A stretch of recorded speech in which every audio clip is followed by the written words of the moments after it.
What is up, homies? Welcome to Tip Tuesday. It's Monday.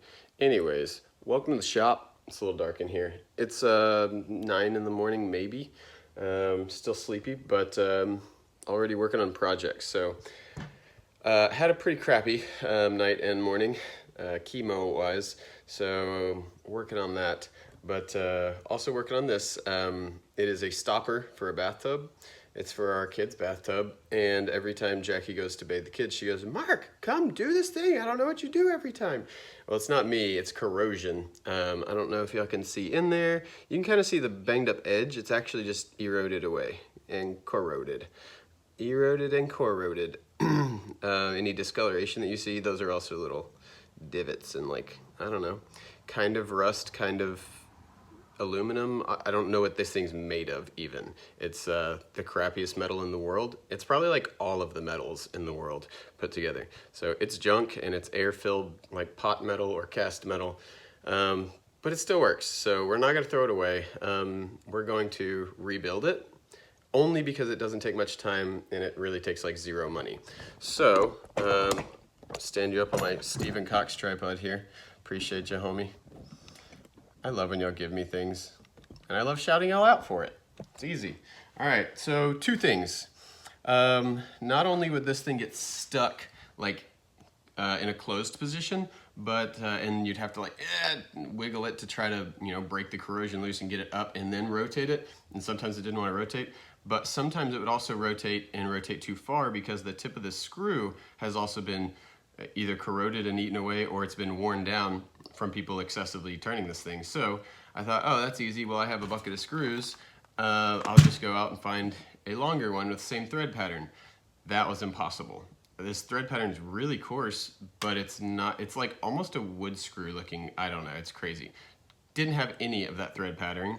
Didn't matter the length or diameter, none in that thread pattern. So I was like, well, I can, instead of lengthening this bolt, I can simply shorten with a file the, I don't know, the receiving piece here, the threaded hole. And what I did, I don't know if you can see, I can tell that it's blurry. I want to get a reflection off of that little stair step. So the stair step shows how much I took off. I took off like almost the depth of the head of the screw, so that now it can just sink farther in there and be a longer screw. So it'll actually fit in the notch on the bathtub attaching piece, and then so the screw basically holds it from coming off. So if you ever want to take one of these off, pop it up a little bit and there will be a screw to unscrew. Most of them I thought would be Allen heads instead of a screw, but this one's a Phillips head screw. So anyways, we're gonna do a few more things. I'm happy with where the screw protrudes to. It's gonna be perfect. And then the only other things that I want to do on this are make sure the screw's not gonna back out. I might Loctite it. That might be the worst mistake ever because we'll probably replace this in 5 years at the most. And we'll have to get to the screw. That would, not gonna Loctite it. Not gonna do it, but I'm also not gonna lubricate it. I thought about doing that to try to work it in earlier, and I was like, no, that's not a good idea. I'm pointing at gun lube if you can't see it. This stuff. The old green and yellow can, the cheap one.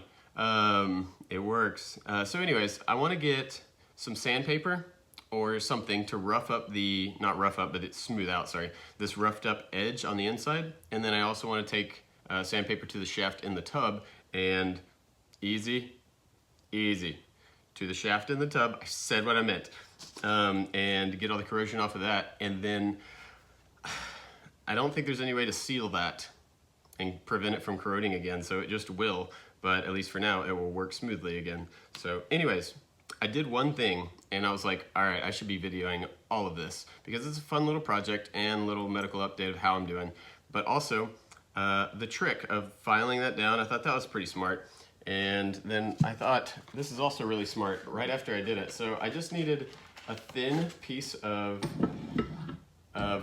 I needed this, of sandpaper, so that I could go like this, or I could wrap it up into like a little donut and get inside this other piece and sand it.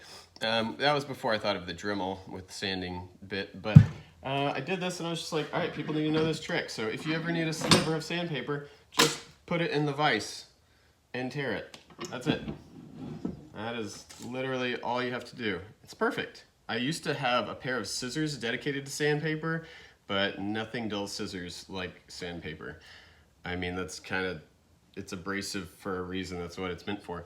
Anyways, I'm gonna go sand this out and then go sand the shaft in the tub. Stop it! And then we'll be back in the shop and, or maybe we'll show you the bathtub when it's done. I don't know. We'll go see. Bye.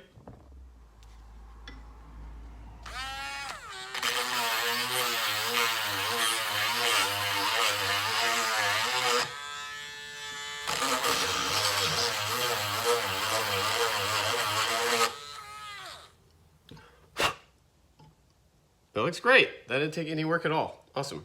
Let's go inside.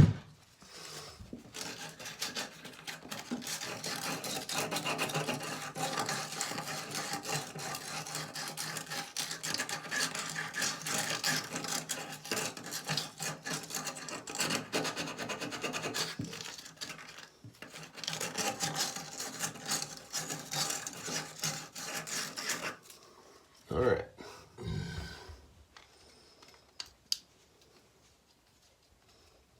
There we go.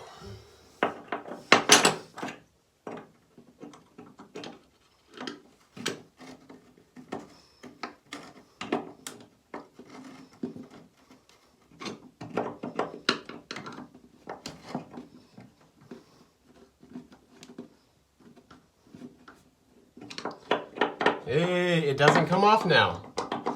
Yay, and it smoothly rotates. And I actually think it seals better too. Yeah, that's way better. So this used to stick down.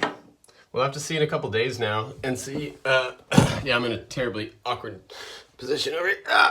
We'll have to see in a couple days now if it corrodes and like sticks again, because that would suck and defeat the purpose of all that we just did. But I thought y'all would like the sandpaper trick and a few other things. So hope y'all having a good day. I'm gonna go, I don't know, eat food and not do anything now. Bye!